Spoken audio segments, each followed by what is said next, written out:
Selamat pagi, saya Maria STH dari CGP Angkatan 6 Kabupaten Sintang.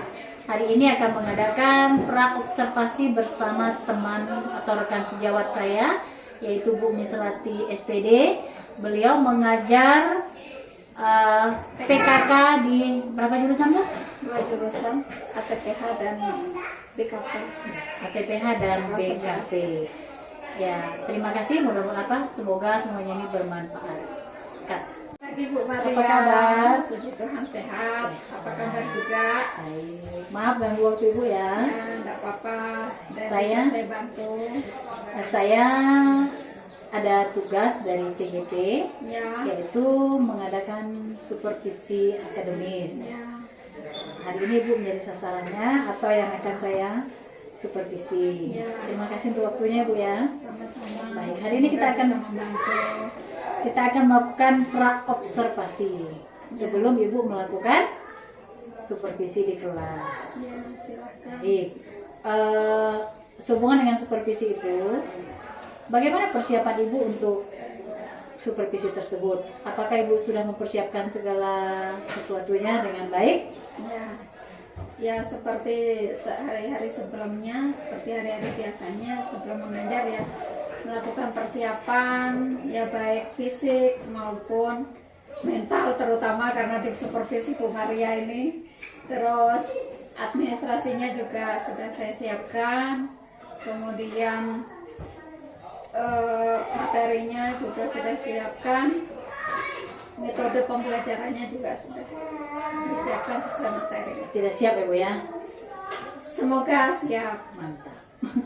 Baik. Apa tujuan pembelajaran dalam Ibu menyampaikan pembelajaran saat supervisi nanti? Ya, jadi kami nanti belajar tentang media promosi. Itu tujuan yang mau dicapai. Itu yang pertama, peserta didik harapannya mampu untuk memahami pengertian dan tujuan dari promosi. Kemudian tujuan yang kedua itu peserta didik mampu membuat kesimpulan tentang pentingnya promosi. Itu saja 2 tujuan yang mau dicapai. Kemudian dari tujuan pembelajaran itu, apa yang ingin Ibu kembangkan dalam pembelajaran saat supervisi nanti? Ya, yang mau saya kembangkan dari tujuan yang sudah saya tetapkan, yang sudah saya buat, itu peserta didik mampu melakukan promosi dengan baik, melakukan promosi terutama produk-produk mereka itu berkaitan dengan pertanian, ada tanaman bunga, ada tanaman buah dan lain-lain. Kemudian untuk mencapai pembelajaran, strategi apa yang akan Ibu gunakan dalam supervisi nanti? Ya, dalam hal ini saya menggunakan strategi pembelajaran problem based learning. Nah, problem based learning itu peserta didik diminta untuk menyelesaikan suatu masalah. Karena di sini materinya tentang promosi ya, mereka diminta untuk menyelesaikan suatu masalah yang berkaitan dengan promosi. Begitu. Lalu, kemudian metode apa yang akan Ibu gunakan saat mengajar saat supervisi nanti? Metode yang mau saya terapkan itu belajar kelompok, diskusi kelompok. Ya, jadi mereka berdiskusi masing-masing kelompok setelah menyelesaikan masalah yang disampaikan, kemudian mereka melakukan presentasi dari hasil diskusi dalam kelompok. Baik. Dari strategi yang akan Ibu gunakan saat supervisi, apa kira-kira yang menjadi kendalanya kira-kira? Ya, yang menjadi kendalanya yang pertama di sini berkaitan dengan media. Jadi saya mewajibkan atau meminta anak-anak membawa HP supaya bisa membantu dalam pencarian informasi di internet. Tetapi tidak semuanya memiliki HP, atau semua memiliki HP tetapi belum tentu memiliki paket. Jadi yang jelas keterbatasan itu, kemudian keterbatasan dari diri saya juga, yaitu media yang saya siapkan juga tidak bisa dibawa karena kebetulan laptop saya sedang rusak juga. Itu Bu Mar. Baik.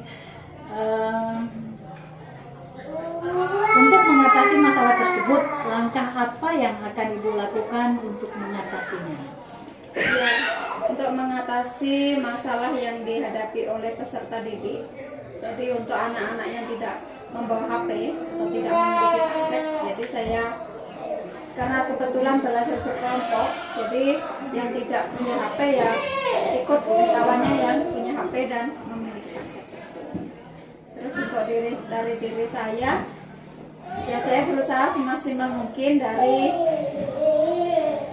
HP yang sudah dibawa oleh anak-anak. Jadi saya tidak bisa memfasilitasi dengan media video, tidak bisa menampilkan.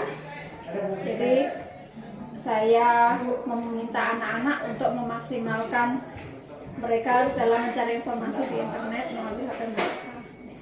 Gitu. Ada lagi Bu Maria? Oke Bu Miss, menarik Saya. sekali persiapan Ibu dalam menghadapi supervisi yang akan kita lakukan. Ibu sudah menemukan cara mengatasi kendala-kendala tadi seperti apa? Walaupun media terbatas, tapi Ibu suruh anak cari di internet. Iya. Terus yang berikutnya, anak-anak yang tidak punya paket, suruh gabung dengan anak yang punya paket. Luar biasa Ibu ya, sudah mempersiapkan semuanya. Itulah hebatnya seorang guru ya Bu ya. Berusaha apa yang bisa dilakukan. Baik Bu, Ada lagi? melalui observasi ini, Ya. setidaknya persiapan mengajar sudah disiapkan terlebih dahulu juga kan? Ya. Ya, dari kemarin dari komunikasi yang sudah kita lakukan. Kemudian, baik Bu, saya rasa cukup. Terima kasih untuk Sama-sama. observasi kita hari Semoga ini. bisa membantu. Sampai bertemu di supervisi dalam kelas. Ya. Terima kasih. Selamat pagi. Selamat pagi Bu Maria. Kak.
Selamat pagi Bu Mis. Selamat pagi juga Bu Maria. Sehat Bu Mis? Puji Tuhan sehat. Ada yang Baik, bisa Bu. dibantu? Iya baik. Kemarin kita sudah melaksanakan observasi dan Ibu juga sudah melaksanakan supervisi di kelas. Saya melihat luar biasa sebagai seorang guru. Dan terima kasih, hari ini kita akan mengevaluasi kegiatan supervisi yang sudah Ibu lakukan. Ya. Dari kegiatan supervisi yang Ibu lakukan, apa pendapat Ibu tentang pembelajaran yang sudah Ibu lakukan di kelas? Ya, pendapat saya tentang pembelajaran yang sudah saya lakukan di kelas berjalan dengan lancar dan anak-anak juga aktif dengan menerapkan metode pembelajaran problem solving. Kemudian, menurut Ibu, kegiatan yang Ibu lakukan saat supervisi itu apa catatan atau hal-hal yang Ibu ingin sampaikan dari proses awal maupun sampai akhirnya? Ya, yang menjadi catatan saya dalam pembelajaran di kelas itu memang kita sebagai seorang guru itu wajib mempersiapkan dengan baik materi apa yang akan kita sampaikan sampai dengan media pembelajarannya sampai dengan evaluasinya, itu harus kita siapkan sungguh-sungguh. Jadi persiapan diri dan persiapan materi dari dan semua awal media. dari awal pembelajaran sampai penutup. Baik. Dari yang sudah Ibu lakukan, bagaimana rencana tindak lanjut setelah kegiatan supervisi berlangsung tadi? Kemudian yang berikutnya, bagaimana supaya proses pembelajaran ini bisa berjalan dengan baik ke depannya? Ya, jadi dari kekurangan pembelajaran saya di kelas itu berkaitan dengan media pembelajaran yang kurang mendukung atau kurang lengkap lah, kurang baik. Ya, harapannya kedepannya, terutama dari diri saya, kedepannya saya bisa memperbaiki, terutama dalam hal menyiapkan media pembelajarannya. Bisa saya siapkan LCD dan didukung dengan video-video pembelajaran yang mendukung sesuai dengan materi. Baik Bu, terima kasih Bu Mis sudah Sama-sama. memberikan